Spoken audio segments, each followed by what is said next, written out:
Hello बच्चों, पढ़ेंगे class 11 and 12 physics lesson 3 वैद्युत धारा।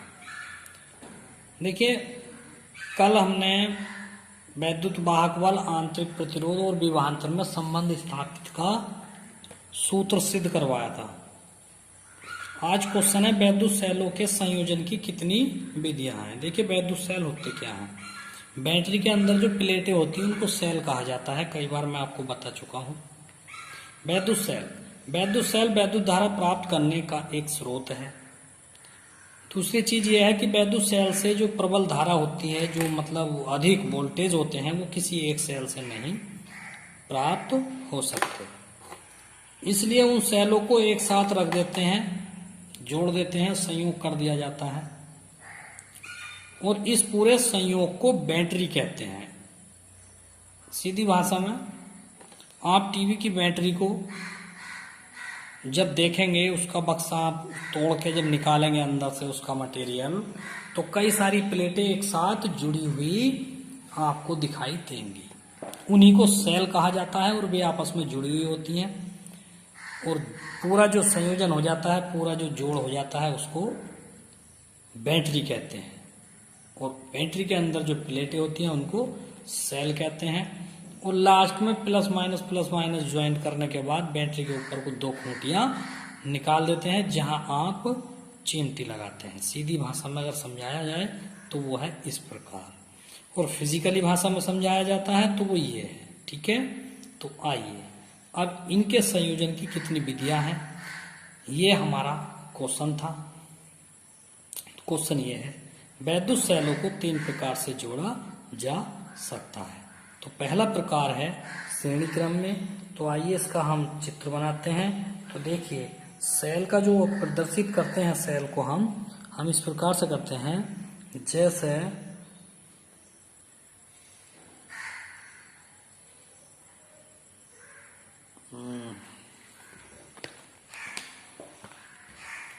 चित्र बनाइए सबसे पहले। तो देखिए, ये है, यहां से शुरू करते हैं।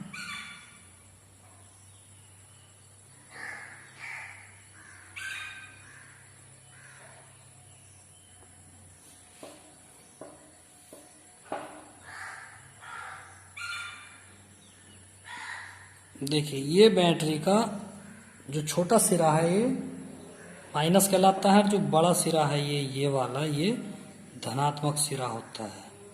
और सेल को जो दिखाते हैं वो इस प्रकार से दिखाते हैं।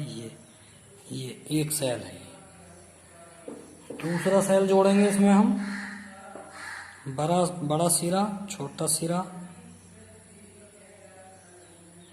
ये, और ये इसको इधर की दिशा है, ये इसका दूसरा सेल हो गया। इसे जो दिखाया जा रहा है ये वैद्युत वाहक बल है।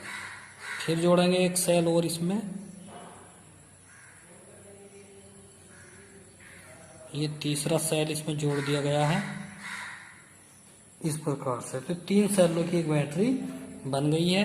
ये अंदर इनका आंतरिक प्रतिरोध है, इस प्रकार से धारा ऐसा आती हुई इसमें इस तरह से पहुंच रही है, फिर ऐसे चल रही है धारा, ये धारा घूम रही है। धारा घूमने के बाद ये बाह्य प्रतिरोध हो गया। जब इसे हम तार जोड़ेंगे बैटरी के बाहर, ये तो अंदर है, घोल है, ये तो घोल का आंतरिक प्रतिरोध है ये छोटा तार। और जब बाहर हम बैटरी पर तार लगा देंगे तो बाहर भी एक प्रतिरोध उत्पन्न होगा। ठीक है, और उसके बाद एक बटन लगाएंगे चालू करने का और बंद करने का। उसके बाद ये धारा इस प्रकार से चलेगी। ये तो ये श्रेणी क्रम में सेलों का संयोजन है। तो थ्योरी लिखते हैं इसकी, ये संयोजन किस प्रकार से है। तो देखिए, इस क्रम में एक सेल का ऋण ध्रुव दूसरे सेल के धन ध्रुव से जोड़ दिया जाता है। इस क्रम में एक सेल का धन ध्रुव, तो देखिए, इस क्रम में एक सेल का धन ध्रुव दूसरे सेल के ऋण ध्रुव से जोड़ दिया जाता है।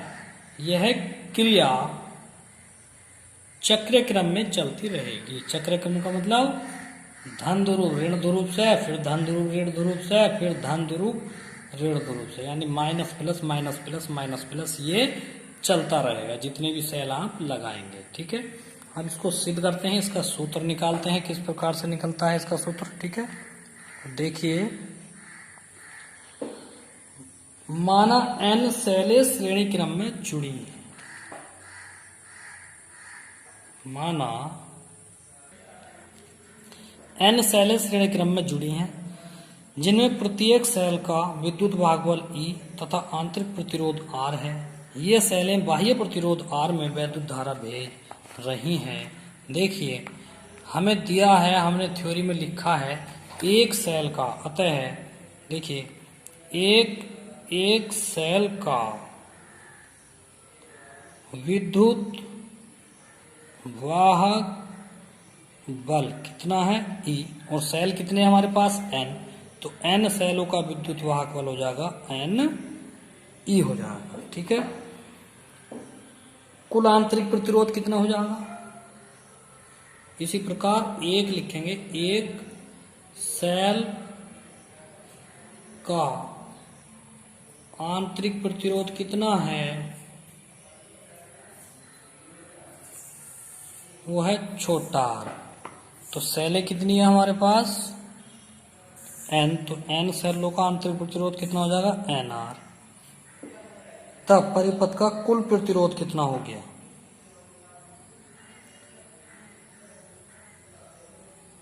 कुल प्रतिरोध कितना हो गया, nr ये है और बाहर भी, बाहर कितना है r, तो nr प्लस r, ये बाहर का हो गया, बाहर प्रतिरोध ये है और अंदर का nr हो गया। तब परिपथ में कुल धारा, परिपथ में कुल धारा, कुल धारा बराबर हो जाएगा, कुल धारा कुल विद्युत वाहक बल बटे कुल प्रतिरोध, I बराबर एन ई बटे एन आर प्लस आर। तो ये हो गया, जब श्रेणी क्रम में सेलों को जोड़ा जाएगा तो I बराबर N E plus N R plus R.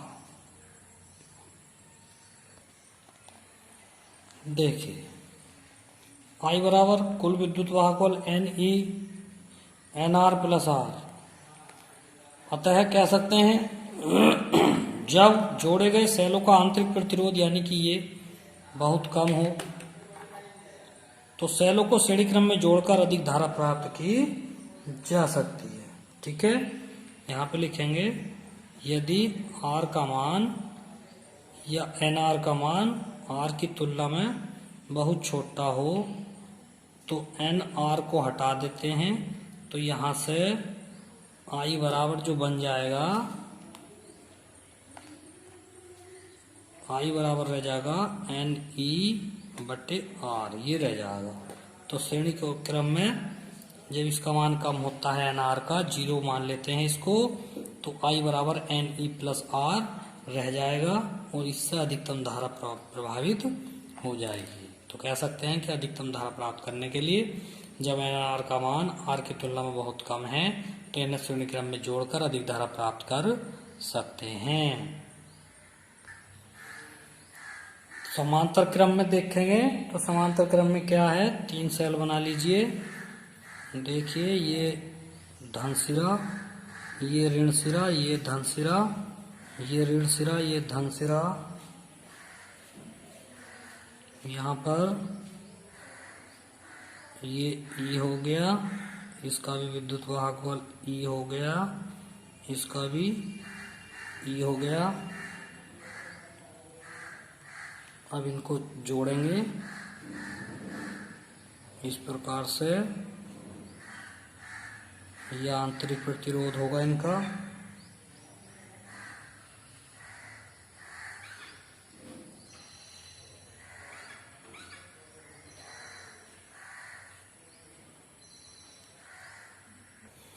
देखिए ये चित्र बन चुका है।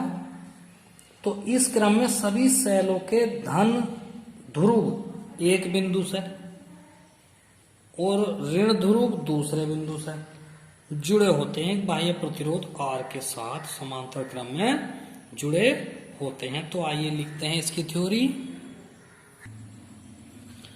इस प्रकार के संयोजन में सभी सेलों के धन सिरे एक बिंदु से तथा ऋण सिरे दूसरे बिंदु से जुड़े होते हैं।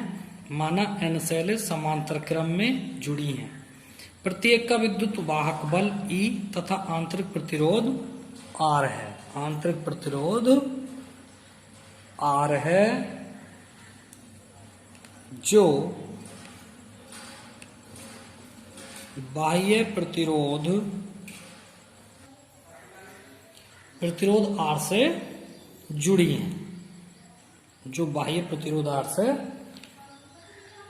जुड़ी है। चूंकि सेलें समांतर क्रम में है,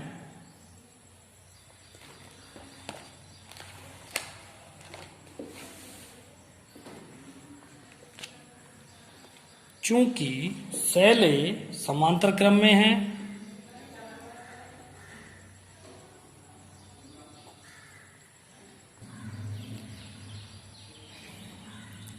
अतः पूरी बैटरी, देखो जब समांतर क्रम में है तो आपको ये 10वीं में पढ़ चुके होंगे आप। तो जब सेल या प्रतिरोध कोई भी समांतर क्रम में होता है तो उसका विद्युत वाहक बल तो सेम रहता है, लेकिन उसका जो है तुल्य प्रतिरोध अंदर का वो अलग अलग रहता है। यदि सेलों का तुल्य प्रतिरोध R1 हो तो R1 बराबर कितना होगा, सभी का व्युत्क्रमों का योग हो जाएगा। ये सभी जुड़ जाएंगे जितने भी होंगे। कितने सेल हैं, n पदों तक, ये n सेल हैं। तो 1/r का मान हो जाएगा n/r। तो ये हो जाएगा 1/r। तो यहाँ से R1 का मान आप निकाल लेंगे इधर से, तो R1 बराबर हो जाएगा R/n। ये जो मान आया है ये R1 का मान आया है। वो चलेंगे आगे। वो परिपथ का कुल प्रतिरोध कितना हो जाएगा फिर, परिपथ का कुल प्रतिरोध कितना हो जाएगा। देखिए सेरा तो जुड़ गया ये, और एक बाहर बाह्य प्रतिरोध है R, चित्र में ये था, ये बाह्य प्रतिरोध है।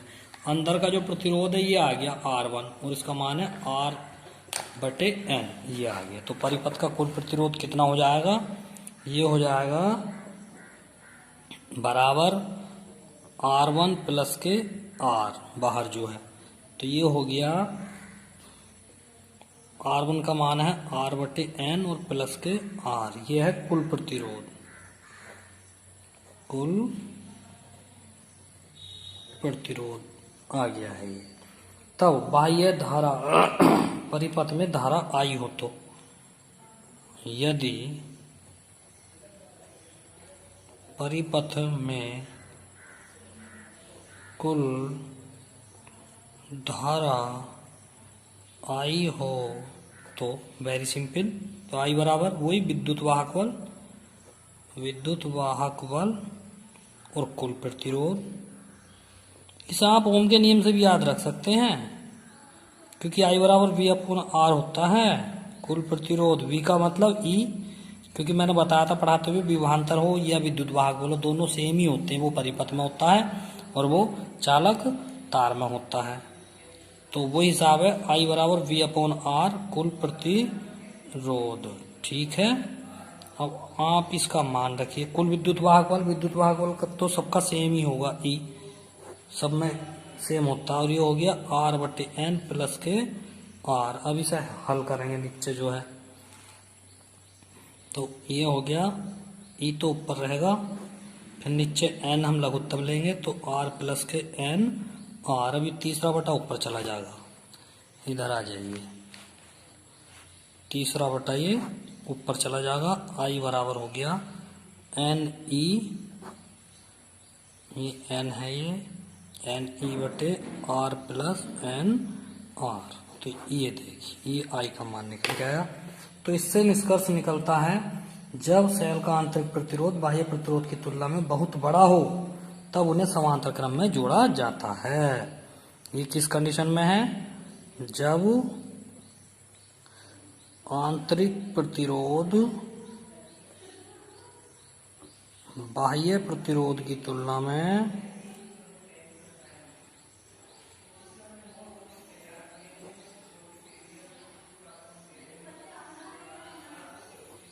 में बड़ा हो, अर्थात R की तुलना में बहुत बड़ा हो आंतरिक प्रतिरोध, तो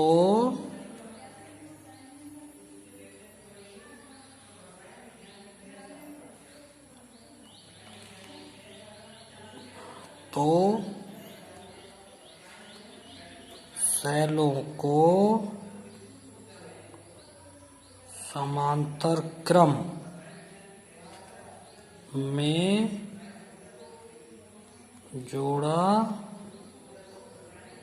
जाता है। मिश्रित क्रम, तीसरा क्रम मिश्रित क्रम है। तो ये n सेलें लगाई गई हैं, मिश्रित क्रम में लगाई गई हैं। तो देखिए पूरा चित्र ये है इसका। ये विद्युत वाहक बल E हो गया और ये बाह्य प्रतिरोध R कुंजी के साथ ये जोड़ा गया है। धारा प्रवाहित हो रही है ये इस तरीके से, ठीक है। आइए इसकी थ्योरी लिखते हैं।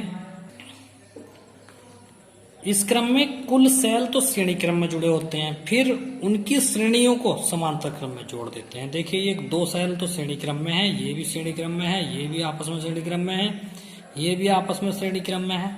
उसके बाद इन सबकी श्रेणियों को समांतर क्रम में रख दिया है, तो ये कहलाता है मिश्रित क्रम।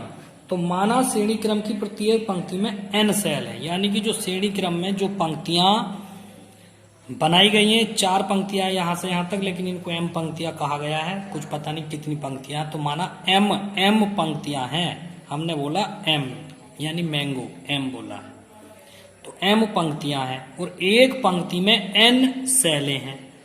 तब इसका जो है व्यंजक हम सिद्ध करेंगे। तो किस प्रकार से करेंगे आइए करते हैं।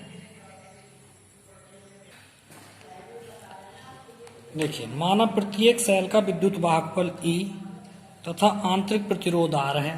तो सेलों की यह बैटरी बाह्य प्रतिरोध R से विद्युत धारा भेज रही है, R में विद्युत धारा भेज रही है। तो देखिए बाह्य प्रतिरोध R में विद्युत धारा भेज रही है। तो इसी प्रकार माना श्रेणी में सेलों का विद्युत वाहक बल Ne, शुरू में लिया था श्रेणी क्रम में Ne, और समांतर में पूरी बैटरी का विद्युत वाहक बल Ne। श्रेणी में तो सेलों का आंतरिक प्रतिरोध Ne और समांतर में भी बैटरी का विद्युत वाहक बल Ne। इसी प्रकार आंतरिक प्रतिरोध Nr और M श्रेणियों का समांतर क्रम में आंतरिक प्रतिरोध जो होगा वो तुम्हें निकालना पड़ेगा। कैसे? 1/R बराबर 1/NR प्लस 1/NR, कहाँ तक? M पदों तक, क्योंकि पंक्तियां जो है वो M थी। तो 1/R1 M बटे NR, तो इसे पलट देंगे तो R1 आ गया NR बटे M। अतः तो कुल प्रतिरोध कितना आ जाएगा?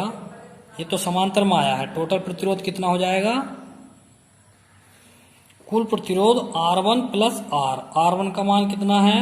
तो ये हो गया NR बटे M प्लस R। कुल प्रतिरोध ये आया निकल के। अतः कुल धारा बराबर, तो क्या होगा? कुल विद्युत वाहक बल बटे प्रतिरोध, कुल प्रतिरोध। और कुल विद्युत वाहक बल कितना है? MNE। कुल विद्युत वाहक बल है Ne और प्रतिरोध है कुल NR बटे M प्लस R। ऐसी करेंगे, Ne इसी प्रकार से लेंगे और M नीचे लघुत्तम लेंगे, तो NR प्लस के MR, ये यहाँ गुणा करेगा कैंची, ये आ गया। तो कुल धारा I बराबर आ गई है, ये तीसरा बटा M ऊपर चला जाएगा, MNE बटे NR प्लस के R। तो कुल धारा का सूत्र इसमें ये आ गया। तो ये तीनों प्रकार के जो है सेलों का सूत्र आ गया है। ठीक है, आज के लिए इतना ही काफी है, बाकी कल पढ़ाएंगे। Thank you.